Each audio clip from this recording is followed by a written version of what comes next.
the transition, people did have theories about international relations. They had theories about democratization. They had theories that in my world I could code. And I wrongly invoked the literature. I learned that. You cannot invoke academic literature because nobody knows it, and you look like a noodlehead. People are not chosen, at least in the Obama administration, although I've written about this before and I think it's true in other administrations. People are not chosen because of their theory, right? So it's not like the transition says, okay, here is our policy, or here is our theory. Now we're going to choose people to come into the government that fit that. There's very significant interest among at least some policy makers in not only the United States, Europe, and so on, but in developing countries, in these partnerships. You see, have long been interested in and are spending money to deepen the relationship between academia and research on the one hand, and development assistance, grants and implementation on the other, so that they can learn from evaluation, learn from experience, and be more effective in their delivery of both economic development assistance and governance assistance.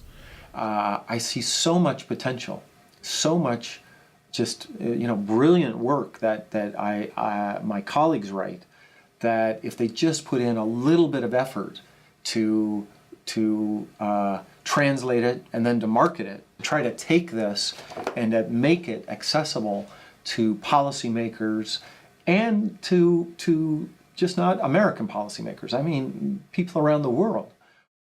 The academics in the social sciences have actually drifted far away from a kind of inquiry that would allow them to be helpful for public policy.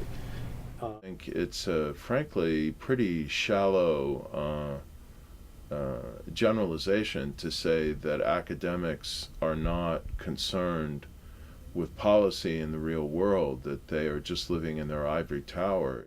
There needs to be more learning between societies and more interaction between what I would call the academic world, the government world, and societal actors. There's just not enough accumulation of learning.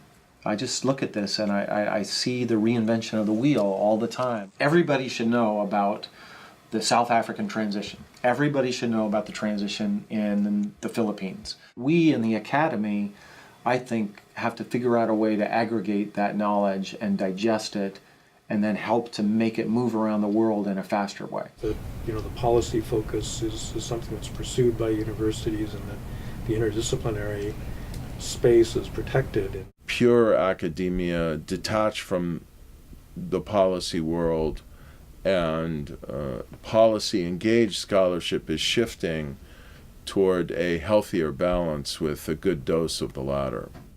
And I think what a policy institute can do is help in the process of actually, helping a new democratic government to govern.